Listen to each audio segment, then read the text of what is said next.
Mas eu sei, amados, que se tem uma coisa que tem acontecido muito hoje, e você vai concordar comigo, é que Satanás, ele tem usado várias e inúmeras formas para poder impedir a igreja de crescer. Ele tem usado vários artifícios, várias estratégias, vários estratagemas para poder fazer a igreja ficar emperrada, para a igreja não avançar. Por quê, queridos? Não tem desculpa para a igreja não avançar. Não existe desculpa para nenhum de nós, como igreja, ou para nós no sentido coletivo, como igreja, deixarmos de avançar. Por quê? Porque o próprio Jesus já disse o seguinte: as portas do inferno não prevalecerão contra a minha igreja. É como se Jesus estivesse falando o seguinte: olha, contra a minha igreja ninguém pode. Contra a minha igreja ninguém resiste. Nem mesmo o inferno pode contra a igreja de Jesus. E eu tenho tido uma concepção, amados irmãos, de que uma igreja de joelho é mais poderosa do que um exército inteiro de pé. Nós precisamos nos quebrantar mais diante do Senhor. E talvez você pense o seguinte: ah, pastor, esse negócio de chorar, de glorificar, de exaltar, não é coisa para nós batistas não, pastor. É coisa para nós crentes. É coisa para nós cristãos. É coisa para nós servos de Deus. Uma vez alguém falou para mim assim: ah, pastor, falando umas situações lá, não sei o que, que você é muito, muito pentecostal, foi a expressão que a pessoa falou. Eu não me considero, mas foi a expressão que a pessoa falou. Eu prefiro ser pentecostal do que ser mundano. Porque a concepção que as pessoas têm a respeito de igreja é que igreja é simplesmente isso daqui.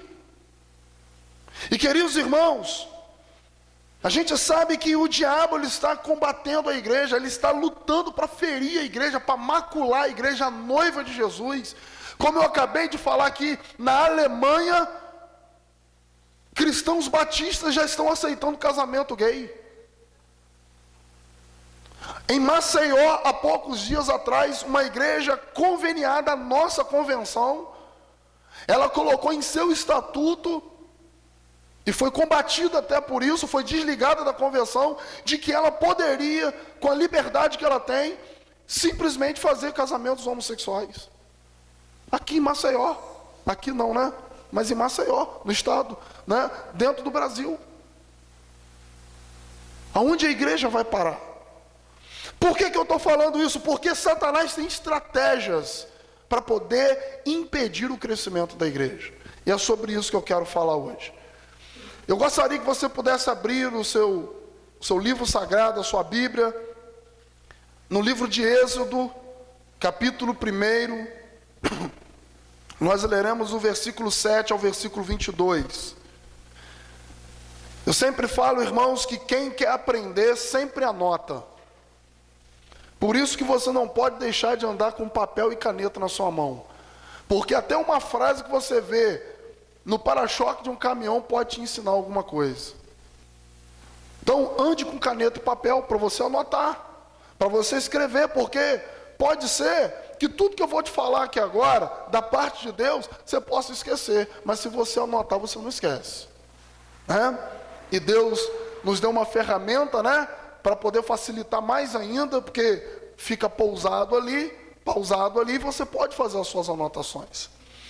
Êxodo capítulo 1, versículo 7 ao 22.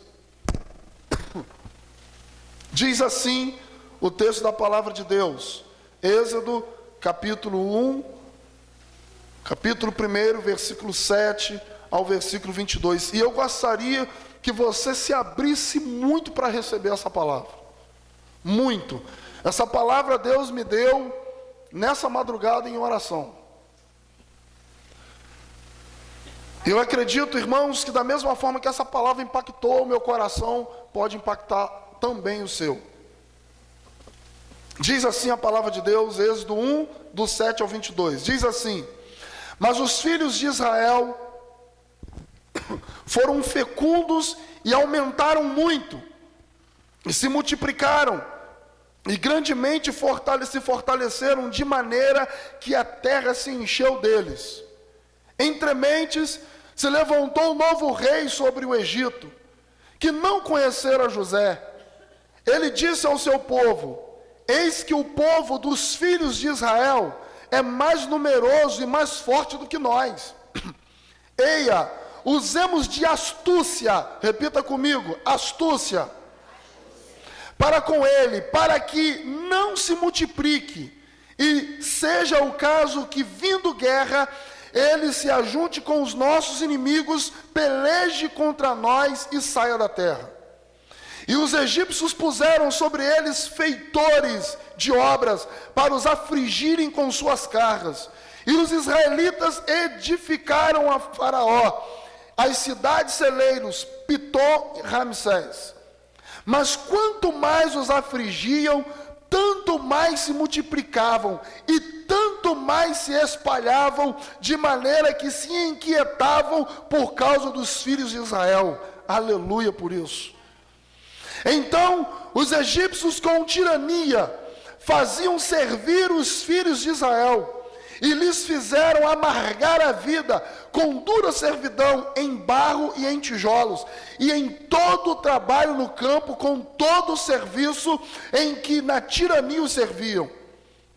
O rei do Egito ordenou as parteiras hebreias, das quais uma se chamava Sifra e outra Puá, dizendo: quando servides de parteira às hebreias, examinai, se for filho, matai-o, mas se for filha, que viva. As parteiras, porém, temeram a Deus, e não fizeram como lhes ordenara o rei do Egito. Antes, deixaram viver os meninos. Então o rei do Egito chamou as parteiras e lhe disse: por que fizeste isso e deixaste viver os meninos? Responderam as parteiras a Faraó: é que as mulheres hebreias não são como as egípcias, são vigorosas, e antes que lhes chegue a parteira, já deram à luz os seus filhos. E Deus fez bem às parteiras. Repita comigo: e Deus fez bem às parteiras. E o povo aumentou e se tornou muito forte. E porque as parteiras temeram a Deus, ele lhes constituiu família. Então ordenou Faraó e todo o seu povo, dizendo: a todos os filhos que nascerem, aos hebreus lançareis no Nilo, mas a todas as filhas deixareis viver. Amém? Repita comigo assim: Senhor, fale ao meu coração. Eu abro a minha mente, eu abro o meu coração para receber a sua palavra. Eu quero te ouvir nessa noite. Não permita que nada me impeça de ouvir a sua voz e de ouvir a sua palavra. Eu me atento nessa noite ao que o Senhor quer falar comigo e falar à sua igreja, em nome de Jesus. Amém. Queridos irmãos, eu gostaria de pensar nesse tema com os irmãos.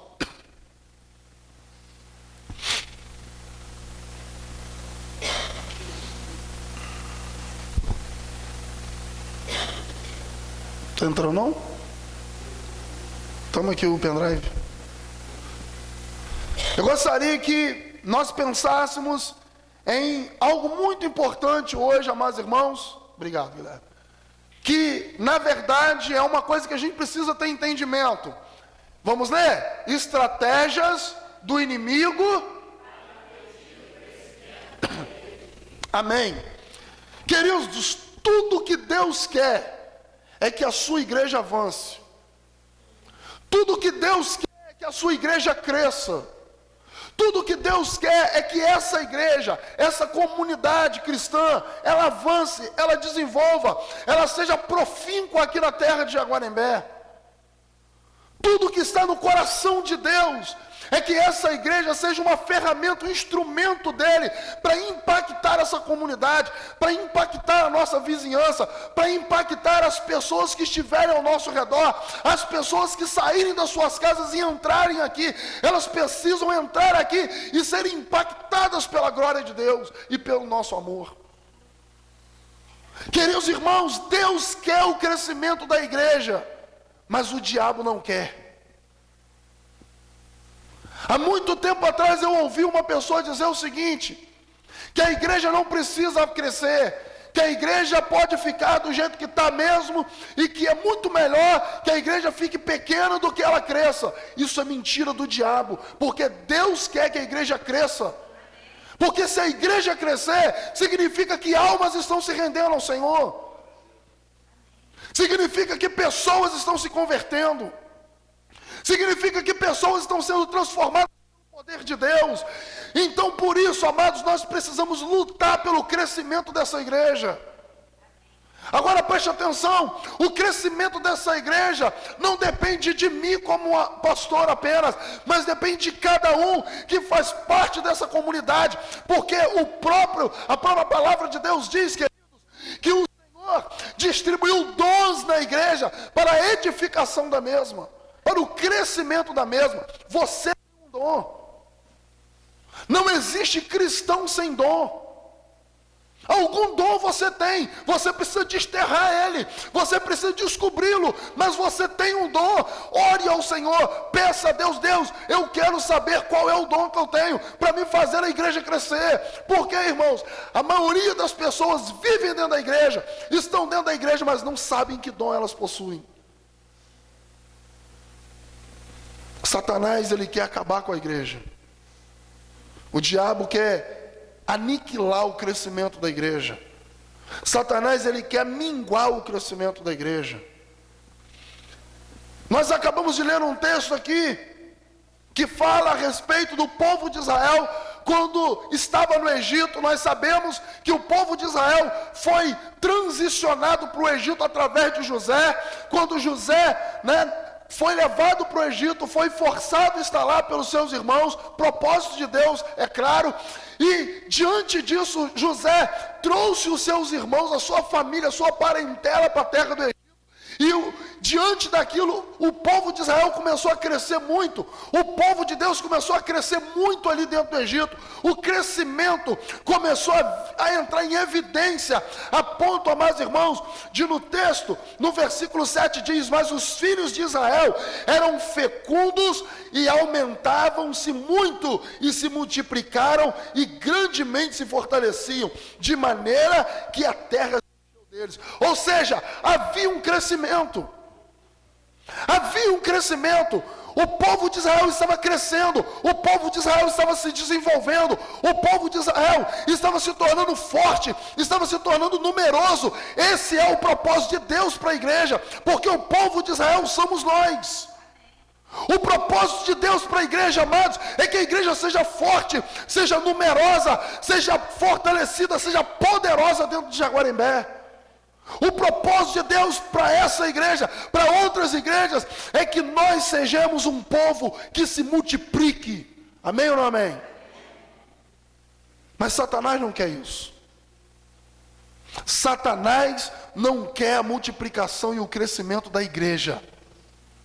Queridos irmãos, eu quero fazer um paralelo comparativo aqui nesse momento. Coloca para mim, Guilherme. Eu gostaria de fazer um paralelo comparativo. Que comparação eu queria fazer? O povo de Israel sendo a igreja, Faraó, o rei do Egito, sendo o diabo, o opressor, aquele que estava querendo impedir o crescimento da igreja, aquele que estava querendo impedir o crescimento do povo de Israel. Preste atenção, o povo de Israel multiplicava-se, crescia, é a igreja. Faraó, o rei do Egito, o próprio diabo, aquele que quer impedir o crescimento da igreja. Queridos irmãos, O diabo, ele usa estratégias para poder impedir o crescimento da igreja. E nesse texto aqui, eu encontro pelo menos 3 estratégias que o diabo usou para poder impedir o crescimento, o avanço do povo de Israel. Eu encontro aqui 3 estratégias que Faraó, o rei do Egito, personificando o diabo, ele usou para impedir que o povo de Israel, personificando a igreja, deixasse de crescer. Primeira estratégia: o diabo, primeira coisa que eu quero destacar aqui, o diabo reconhece o poder e a autoridade da igreja. Ele sabe que a igreja tem sobre ela a unção do crescimento e o poder da expansão. Primeira coisa que a gente precisa entender aqui nesse texto é isso: o diabo, ele reconhece que a igreja de Jesus é poderosa sobre a face da terra. O diabo, amados irmãos, ele tem que tremer diante da igreja. O diabo não pode, amados irmãos, de maneira nenhuma ter vantagem sobre a igreja. Por quê? Porque sobre a igreja de Jesus está a unção do crescimento, a unção da expansão. Olha só o que diz o texto: mas os filhos de Israel foram fecundos e aumentaram muito, e se multiplicaram, e grandemente se fortaleceram, de maneira que a terra se encheu deles. Entremente se levantou um novo rei sobre o Egito, que não conhecera José. Faraó, porém, disse ao seu povo: eis que o povo dos filhos de Israel é mais numeroso e mais forte do que nós. O diabo tem que reconhecer que a igreja é poderosa. O diabo tem que reconhecer que essa igreja aqui é poderosa, amados. Um dia, você sabe disso, alguém entrou aqui dentro e desafiou falando o seguinte: olha, eu quero ver se essa igreja tem poder. Ele viu. Queridos irmãos, Satanás, ele precisa tremer diante da igreja. Satanás precisa ter medo da igreja, porque a igreja precisa passar sobre ele como um rolo compressor.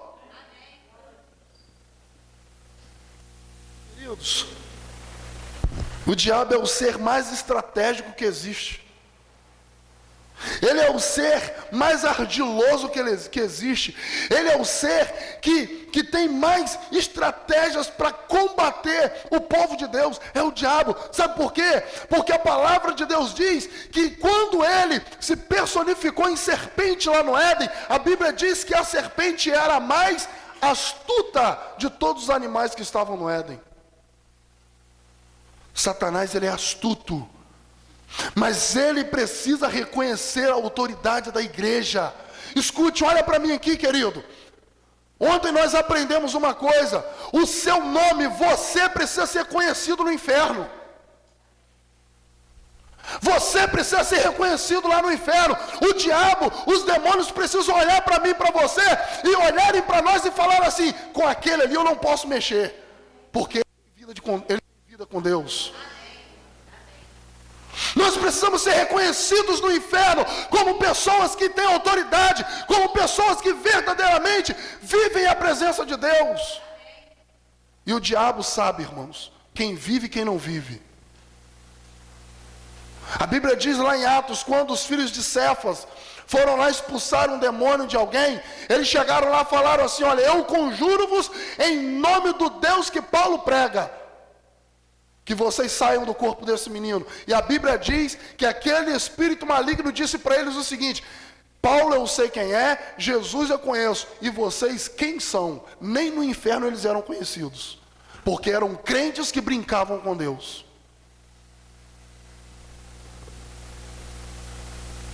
O diabo precisa saber quem você é.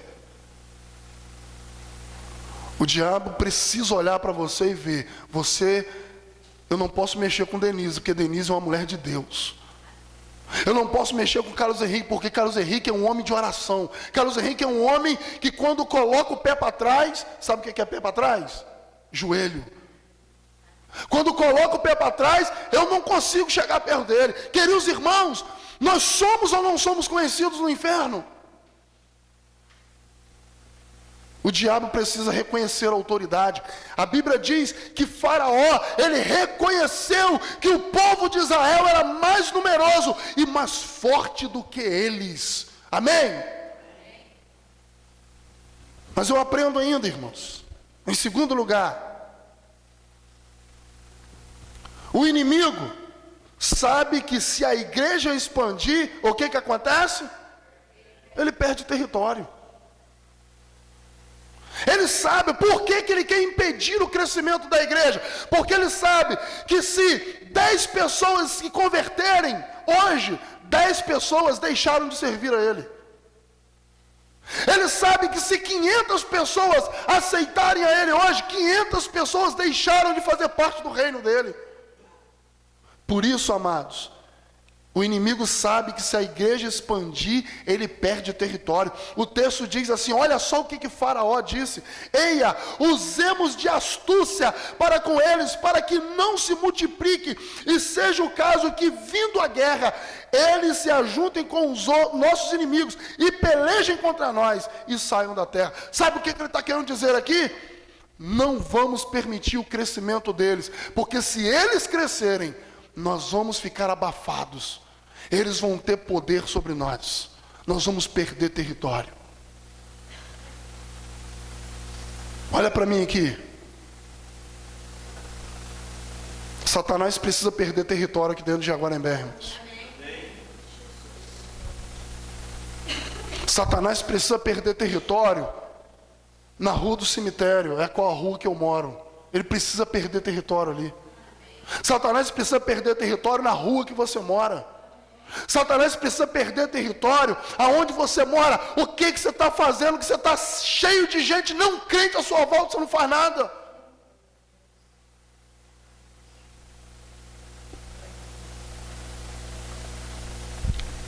Faraó, ele usou de astúcia. E sabe por quê? Porque ele sabe que se ele usar estratégias para impedir a igreja, ele pode conseguir, ou talvez não consiga. Eu quero aprender com você aqui agora a primeira estratégia que o diabo usa para poder neutralizar a igreja, baseado nesse texto. Primeira estratégia. O inimigo usa o ativismo a fim de cansar e desgastar o povo, para que assim eles percam o quê? O foco. Tudo que Satanás quer é que você se envolva bastante com algumas coisas. Olha só o que o texto diz, irmãos. E os egípcios puseram sobre eles feitores de obras, para os afligirem ainda mais com suas cargas no serviço. E os israelitas edificaram a Faraó as cidades celeiros, Pitom e Ramsés. Sabe o que o texto está querendo dizer aqui?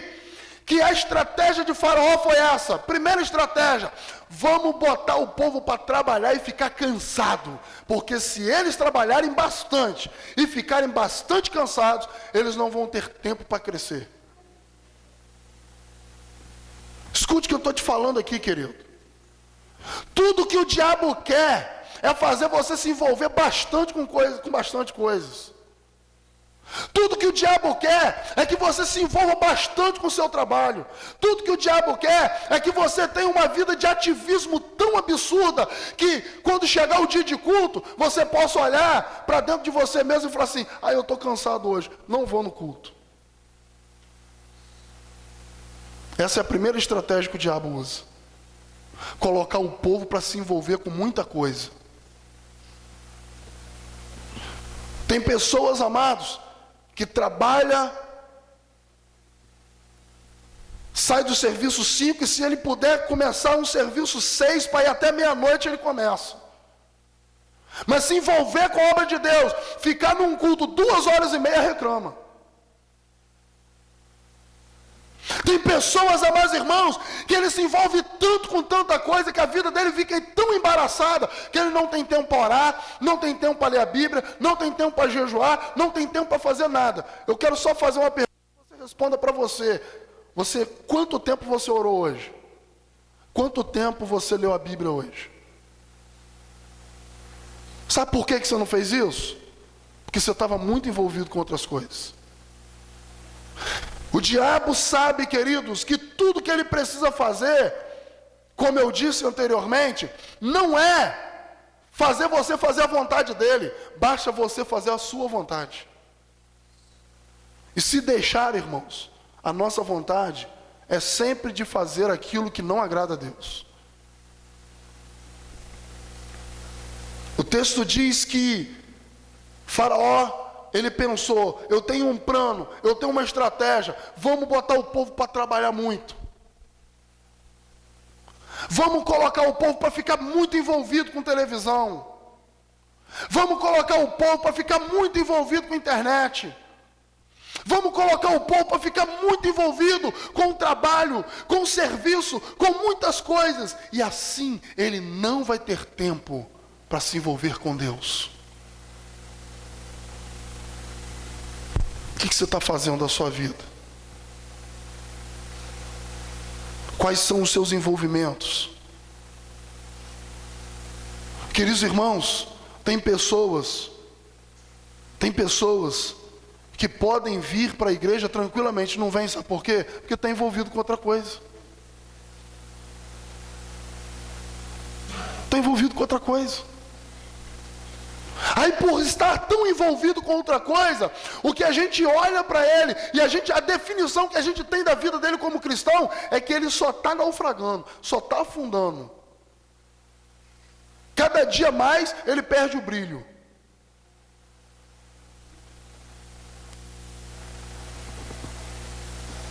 Satanás sabe que o ativismo tem se tornado o maior problema dentro do cristianismo. Quantos de nós nos envolvemos tanto com alguma coisa dentro da igreja, mas nós não nos envolvemos com o Deus da igreja? A gente se envolve com as coisas dele, mas a gente não se envolve com ele. Deus ministrou algo no meu coração esses dias, irmãos. Você sabe disso, que de terça a terça eu pego essa Kombi, eu rodo, eu vou daqui, vou dali, faço, não tenho tempo nem para almoçar direito, não tenho tempo nem para estar com a minha família direito, mas Deus falou comigo algo esses dias. Deus falou assim: você está fazendo tudo errado, porque você está se envolvendo muito com as coisas, e não está se envolvendo nada comigo. Eu tinha um tempo de oração, e sabe para quanto eu cheguei? Quanto tempo eu comecei a ter de oração depois que eu comecei a me envolver com tanta coisa? No máximo 30 minutos. Eu comecei a deixar o Senhor, porque o meu envolvimento com as coisas era tanto, me fadigava, me deixava estressado. Eu chegava em casa de estressado, já chegava em casa, mudava uma roupa, nem a banho tomava, já ia para a congregação, chegava, às vezes tinha uma visita, tinha que fazer. Por quê, irmãos? Porque a gente se mata e a gente não se envolve com Deus. Mas Deus falou comigo: para, tenha mais tempo comigo. Porque não adianta nada eu tentar dar de comer a alguém se eu não estou ligado à fonte, se eu não estou buscando o suprimento da fonte. Não existe isso. E Deus colocou uma estratégia no meu coração. Toda terça tarde eu fico em casa, em oração. Toda quinta tarde eu fico em casa, em oração, buscando mais de Deus. Porque, queridos, se nós não tivermos tempo com Deus, certamente o nosso tempo vai ser com outra coisa. Quando eu falo de ativismo, falo tanto no trabalho secular como dentro da igreja. E existe um exemplo muito claro: Maria e Marta. A Bíblia diz que Jesus chegou na casa de Maria e Marta estava tão afadigada, o texto diz isso, Marta estava tão afadigada com as suas tarefas, que sequer ela foi ao encontro de Jesus. É assim que muitos de nós estamos, tão afadigados com as nossas coisas, que sequer temos tempo com o Senhor. O trabalho excessivo do povo os cansaria tanto, que isso os faria perder o foco de se multiplicarem. É mais ou menos isso assim. Vamos fazer esses homens cansarem bastante. Vamos fazer esses homens ficar moídos no serviço, porque quando eles chegarem em casa, eles não vão querer fazer nada. É mais ou menos assim que o texto está querendo ensinar para nós. Eles vão deitar na cama, junto com a sua esposa, vão virar um DVD. Deita, dorme, como é que é? Deita, vira e dorme. Não vai ter contato, porque está tão cansado, está tão cheio de carga, que ele não vai ter contato, ele não vai ter tempo com a esposa, para poder procriar, para poder multiplicar. O que o texto está ensinando para nós é mais ou menos isso. Faraó sabia que se ele cansasse o povo deixaria de se multiplicar, irmãos. Mas glória a Deus, que essa primeira estratégia não funcionou. A Bíblia diz, no versículo 10, no versículo 12, que quanto mais eles afligiam o povo, mais eles se multiplicavam. A primeira estratégia não funcionou. Mas preste atenção. Não significa que pelo fato da primeira estratégia não ter funcionado com eles, não vai funcionar com você. Eu conheço muita gente daqui da igreja, que está tão envolvido com as coisas, que já perdeu o primeiro amor. Já não vem mais à igreja. Já não participa mais de nada. Porque o seu envolvimento é tão grande com tanta coisa, que perdeu a essência de ser cristão.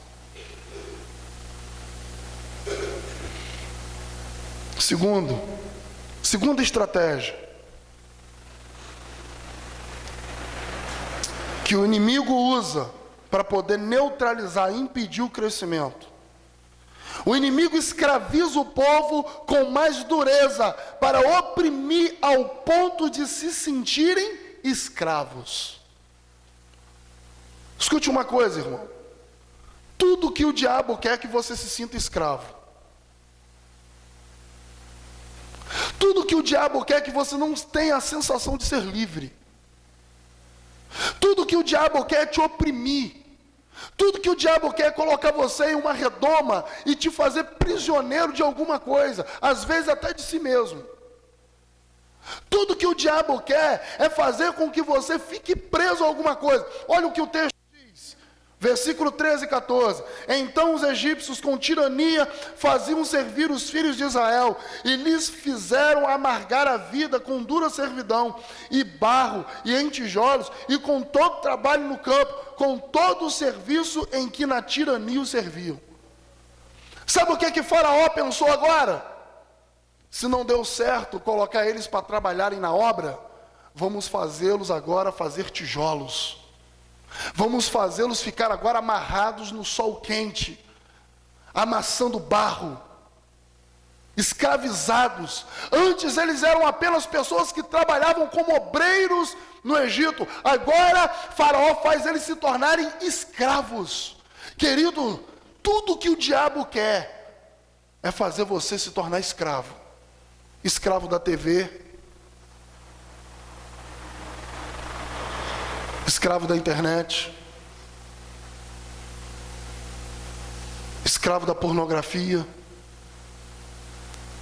escravo do trabalho, escravo de alguma coisa. Porque ele sabe que se você se sentir um escravo, você vai ficar oprimido. E uma pessoa oprimida não produz. Uma pessoa oprimida não tem produtividade na vida dela. Uma pessoa oprimida, irmãos, não multiplica. O diabo quer te oprimir, fazendo você se tornar escravo de alguma coisa.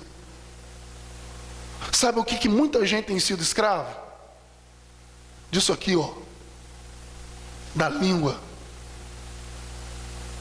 Porque fala demais. Porque fala o que não deve. Porque fala o que vem na cabeça e acha que é certo. Queridos irmãos, Satanás tem tentado de toda maneira impedir o crescimento da igreja, fazendo os seus servos, os servos de Deus, se sentirem escravos. Preste atenção, irmãos. Pense numa igreja cujo pastor é escravo da pornografia, essa igreja vai crescer, irmãos? Pense numa igreja cujos seus líderes são escravos de jogatina, essa igreja vai crescer, irmãos? Vai ter crescimento nessa igreja? Pense numa igreja cujos seus servos, seus membros são escravos de novela, essa igreja vai crescer, irmãos? Porque tudo que o diabo quer é nos fazer se tornar escravos de alguma coisa. O povo de Israel se tornou escravo de tijolos. Eles começaram a amassar barro no sol causticante. Mas eu quero te dizer, querido, em nome de Jesus, que você é livre. Você é livre pelo sangue de Jesus. Não deixe Satanás te escravizar com nada. Não deixe Satanás colocar você em uma prisão. Não deixe Satanás impedir o seu crescimento, te fazendo sentir-se alguém escravo de alguma coisa. Você é livre. Você é livre em Jesus. Você pode dar um glória a Deus?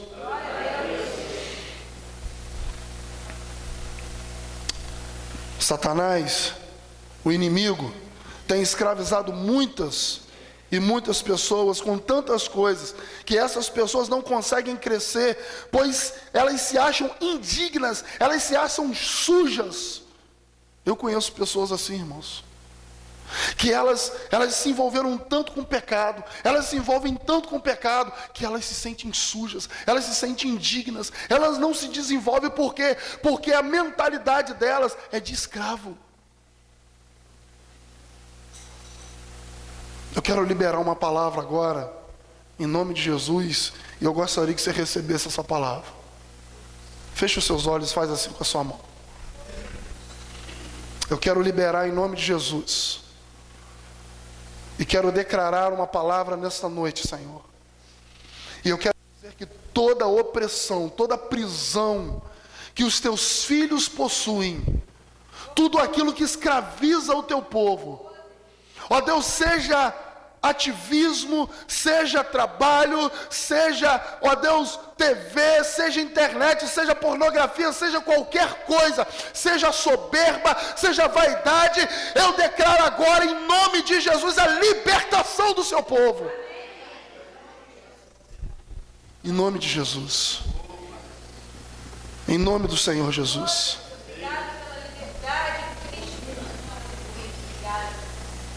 Mas o diabo não parou aí não, irmãos. Tem a terceira estratégia. A terceira estratégia que o inimigo usa para impedir o crescimento da igreja, para mim, é a pior. Olha só. O inimigo tenta o tempo todo usar pessoas do próprio arraial para tentar minar o crescimento. Vou repetir. O inimigo tenta o tempo todo usar pessoas do próprio arraial para tentar minar o crescimento.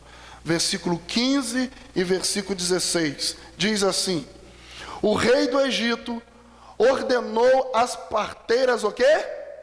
Hebreias. Preste atenção. Quem eram as parteiras hebreias? Eram as parteiras israelitas. Preste atenção. E o rei do Egito, o faraó, ordenou as parteiras hebreias, das quais uma se chama Sifrá e outra Puá, dizendo: quando servirdes de parteira as hebreias, olha só, examinai, se for filho, matai-o, mas se for filha, que viva. Qual era a sugestão de faraó para aquelas parteiras? Vocês que são israelitas, vocês mesmos vão impedir o crescimento dos israelitas. Vocês que são parteiras, quando vocês estiverem lá fazendo o parto de alguma mulher israelita, vocês vão matar se for homem. Mas se for mulher, vocês deixam viver. O diabo está doido para usar pessoas de dentro da igreja para impedir o crescimento dela. A sugestão do diabo aqui, a sugestão de Faraó, que personifica o diabo, era de que as próprias hebreias matassem ou fossem desleais às próprias hebreias. É como se a sugestão do inimigo aqui de Faraó fosse que aquelas parteiras fossem inimigas do seu próprio povo.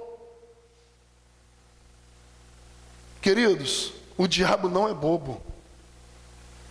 Existe uma frase que diz que a gente brinca de ser crente, mas o diabo não brinca de ser diabo. Ele não brinca de ser diabo. Ele faz tudo para atrapalhar o crescimento da igreja. Ele tem várias cartas na manga, e uma delas é essa: usar próprias pessoas da igreja para impedir o crescimento da igreja.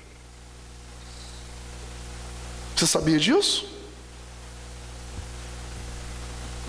Observe que Faraó tentou convencer as parteiras israelitas para que matassem os próprios israelitas que nascessem homem.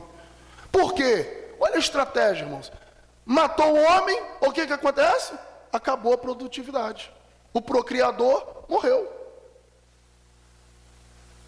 A sugestão de Faraó aqui era que aquelas parteiras que eram do povo de Israel matassem todas as crianças homens que eram do povo de Israel.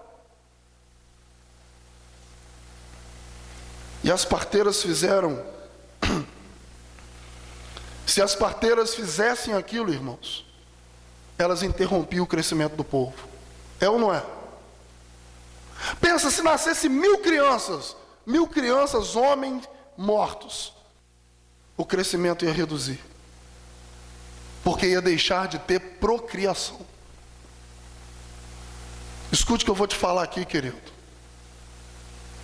Não queira ser instrumento de Satanás para impedir o crescimento dessa igreja, não. Não queira ser. Não queira ser.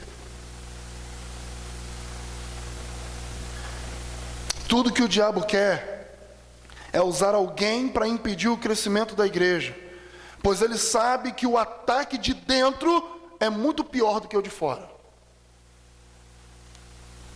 Vamos pensar no contexto de família. Se alguém da rua chegar para você e falar várias coisas a seu respeito, fazer uma calúnia a seu respeito, você vai ficar triste? Vai. Mas você não vai ficar tão triste, tão arrasado, se alguém da sua família fizer isso com você. Agora vamos pensar no sentido de igreja. Qualquer pessoa lá fora que não é cristã e que não é membro da igreja, que não é serva de Deus, se ela atacar a mim e a você, é normal. Aí tem duas situações que fazem os não cristãos nos perseguir. Duas situações. Primeira situação que faz um não cristão nos perseguir. Primeiro, a sua vida de integridade diante de Deus. Se você, querido, quer realmente viver com Deus, se prepare para ser perseguido. Porque a Bíblia diz isso. Aqueles que querem viver uma vida piamente com Cristo, padecerão perseguição. Se você quer andar na linha com Deus, você vai ser perseguido. Você vai ser chamado de bobo, você vai ser chamado de fanático, você vai ser chamado de puxa-saco do pastor, você vai ser chamado de tudo. Mas existe uma outra situação pela qual a gente também é perseguido. Quando a gente dá mau testemunho. E a gente serve de chacota para os outros. Ser perseguido por honrar a Deus é uma coisa. Ser perseguido por ser um péssimo cristão é uma outra coisa. O diabo sabe que o ataque de dentro é muito pior do que o ataque de fora. Ele sabe, irmãos. Olha o que ele tentou fazer aqui. Ele tentou persuadir, ele tentou induzir as parteiras hebreias a serem desleais com o seu próprio povo. Ele tentou, as parteiras hebreias, impedir o crescimento do povo de Israel, a qual elas pertenciam. Será que o diabo não está fazendo isso com você, não?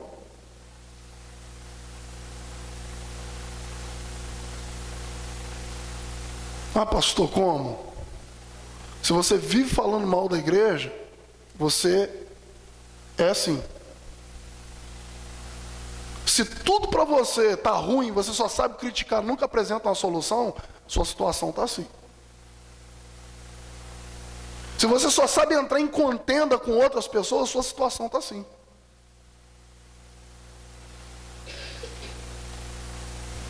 Sabe por quê, irmãos? Porque o diabo sabe que a frechada daqui de dentro é muito pior do que as frechadas lá de fora. Esses dias aconteceu uma situação comigo. E às vezes a gente tenta orientar, a gente tenta falar, e a gente tenta, mexer daqui, mexer dali, as pessoas não querem. Nem todo mundo quer ouvir, irmãos. Nem todo mundo quer ouvir. Talvez esse sermão que eu estou pregando aqui está incomodando muita gente. Talvez esse sermão que eu estou pregando aqui, você está pensando aí, para que eu vim aqui hoje? Mas escute uma coisa, eu estou te falando aqui para te alertar. E é da parte de Deus. Deus me deu essa palavra hoje de madrugada em oração, irmãos. E a gente tenta, às vezes falar com as pessoas não querem ouvir. Irmãos, pensa em alguém que sentiu uma vontade esses dias de botar a mudança dentro do carro e ir embora. Foi eu. Por quê? Irmãos, eu recebi uma frechada tão grande de alguém que eu amo tanto, que tão querido. Irmãos, que aquilo acabou comigo. Aquilo acabou comigo.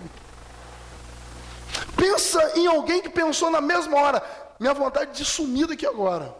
Foi eu que pensei. Se fosse alguém lá de fora, irmãos, eu não pensaria assim. Mas as frechadas daqui de dentro são muito piores. E o pior de tudo, tem veneno nelas.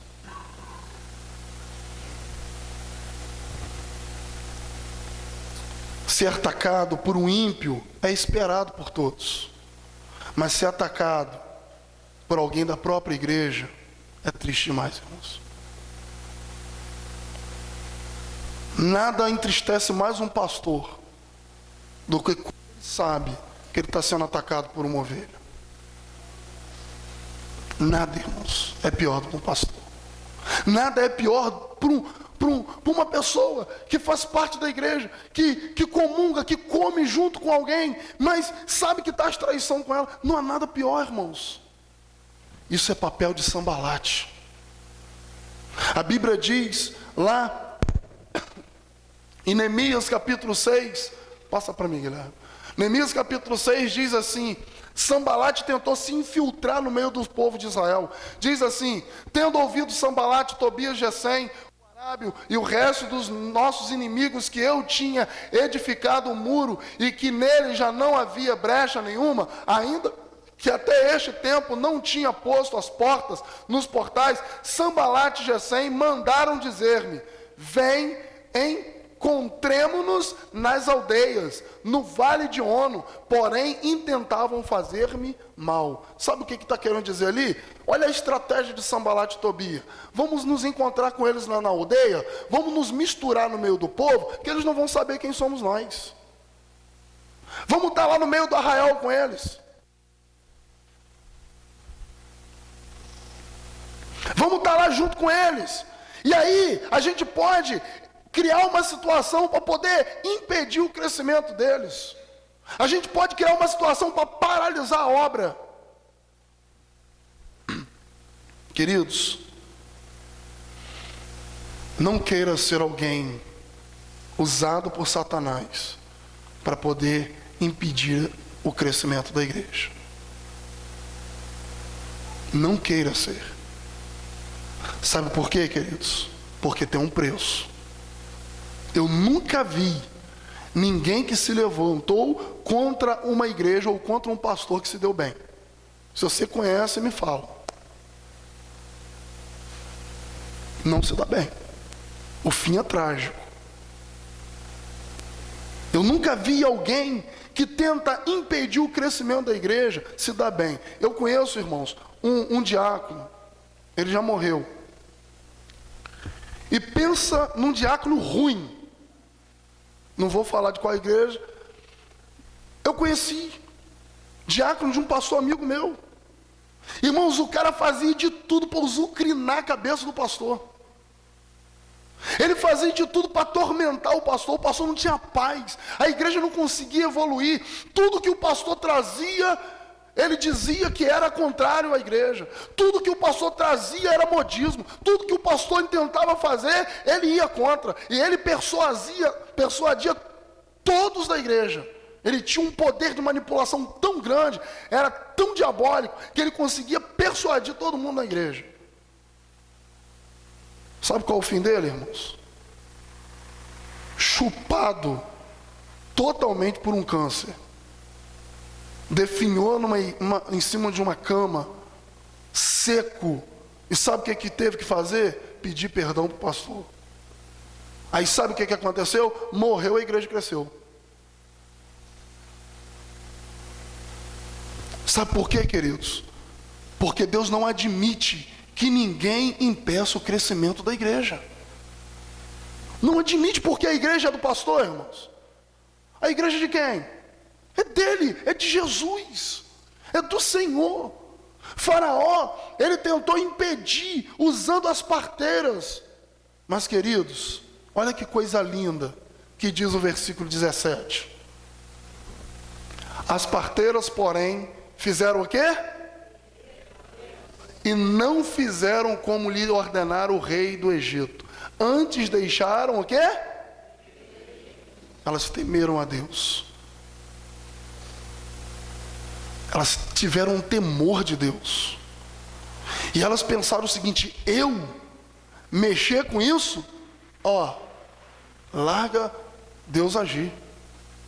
Queridos irmãos, olha só.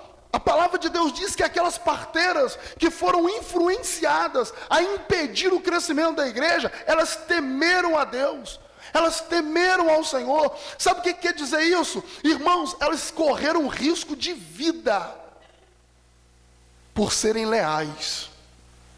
Elas permitiram que a lealdade sobressaísse na vida delas, ao ponto de elas entregarem a própria vida. E a Bíblia diz, amados irmãos, que elas deixaram viver aqueles meninos. Agora deixa eu te falar uma coisa.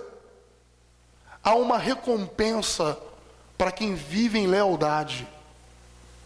Amém, irmãos? Há uma recompensa para quem é leal.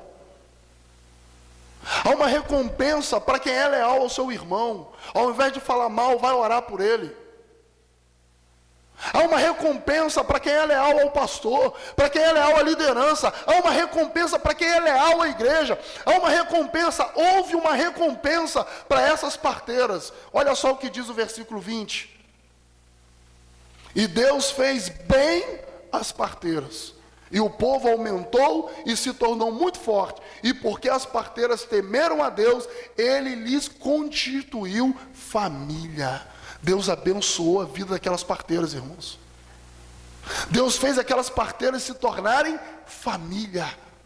Deus abençoou, Deus fez aquelas parteiras prosperarem, porque Deus recompensou a lealdade delas. Você é leal?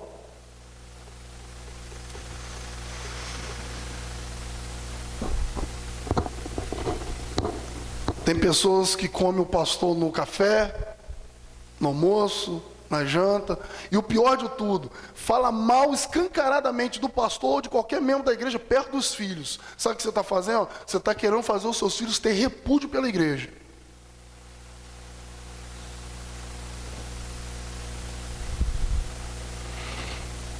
Essa era a única estratégia, irmãos, que se desse certo, iria neutralizar o crescimento.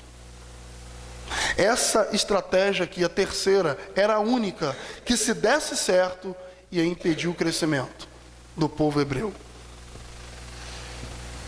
Queridos, observe uma coisa: todas as estratégias que Faraó usou não funcionaram. Porém, quero te alertar para uma coisa: ele sempre continuará tentando. O versículo 22 diz: então ordenou Faraó e todo o seu povo, dizendo: a todos os filhos que nasceram aos hebreus lançareis no Nilo, mas a todas as filhas deixareis viver. Ele não desistiu, irmãos. Nesse texto, do capítulo 1 até o capítulo 2, nós encontramos 3 estratégias que não funcionaram. A terceira era a única que poderia funcionar, mas por causa da lealdade das parteiras, não funcionou. A minha oração é que o Espírito Santo de Deus tenha falado com você. A minha oração é que Deus possa ter ministrado ao seu coração. E que você saia daqui hoje entendido de uma coisa: o diabo quer te fazer ficar embaraçado com muita coisa para você não crescer. Ele quer fazer você se sentir escravo de muita coisa para você não crescer. E ele também quer te usar. O diabo quer te usar, irmão. Deus quer te usar? Claro que quer, mas o diabo também quer. O diabo também quer nos usar para impedir o crescimento da igreja. Que você e eu não sejamos tais pessoas. Amém? Você pode aplaudir a Jesus?